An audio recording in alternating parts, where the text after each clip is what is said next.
At the 2011 Esri International User Conference in San Diego, GeoTime asked participants of the 5K Fun Run to submit their GPS data.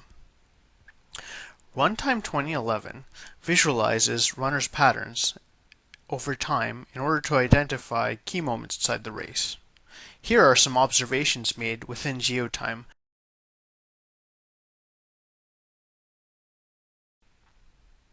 When we turn on GeoTime's 3D temporal axes, where time is measured vertically, we can start seeing some temporal patterns emerge inside the runner's data. One of the visual elements that becomes quite apparent are the gaps between runners. What this indicates is, quite literally, time gaps between packs or runners within the race.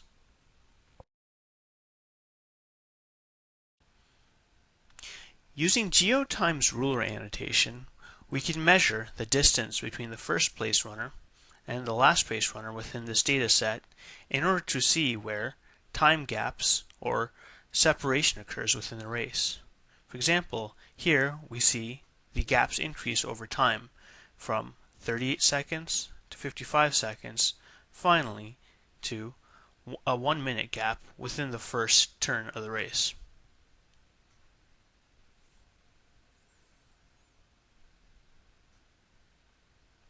Eventually, we see that the gaps build up over time, and at the last turn of the race, we see a 7-minute gap between the first and last place runner within this data set.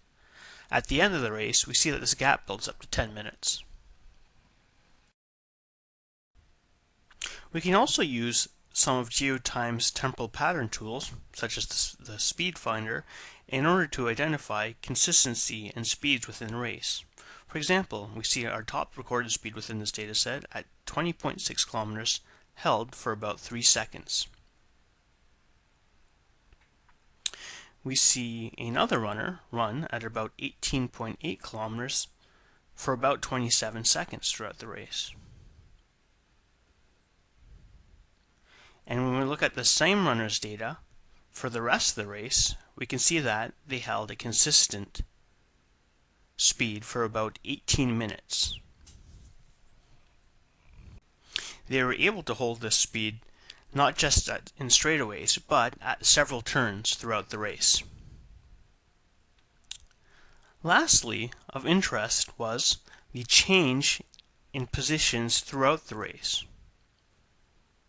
As we play back the runner's movements throughout time, we can visualize these changes. The first change at the leadership position occurs around this point in time. And we can see that Levy becomes the leader at this point. He maintains this position throughout the race, but other runners within the pack change as well. For example, Chuck moves to 3rd place at just over a halfway point of the race.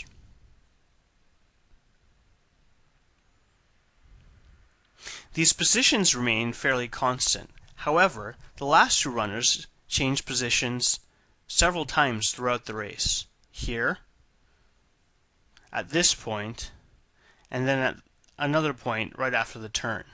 Finally, Michael overlaps Curtis towards the final stretch of the race. We'd like to thank everyone who submitted their data this year for RunTime 2011. We look forward to seeing you at next year's conference and hope that you submit your data for RunTime 2012.